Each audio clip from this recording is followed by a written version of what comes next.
What up? Winbush here. And today I want to share this little tip inside of Unreal Engine whenever you're working with the sequencer. So without further ado, let's jump right into it. So as you can see here, I have Unreal Engine 5 opened up, but this will also work in 4. So let's say I have this character. I want to bring him inside a sequencer, animate it and everything. And I want to hold that last frame inside the animation. So what I'm going to do now is I'm going to actually come down here.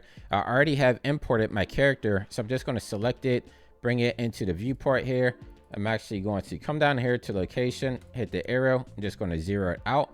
So you see our character is in direct center here.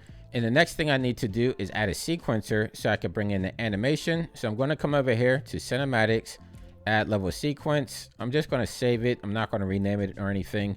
So now I have a sequencer here within my window. So the next step from here is actually selecting my character, coming over here to my world outliner, selecting this character and dragging it into my sequencer. So if I drag this right here like so, you can see that we have no animation. And if you've been to my tutorials before, you know how to do this. So all I'm going to do is select this animation tab right here, select on animation, and you can see the imported animation that we brought our previous DCC. So I'm going to click on this, and now you can see the character went to its stance. It's taking a bow, it's putting it behind its back like so. And actually, let me move my character up a little bit so it's against the floor. So I'm going to just play. There we go. And if you notice, it goes back into the T-pose at the end. So this took me a second to figure out, but we can actually hold the last frame in here inside of our sequencer. So if I come back down here and I actually right click on the purple box here, and then if I come over to properties where it says when finished, I'm going to click on project default and I'm going to click on keep state. So now let me select off and let me play this through.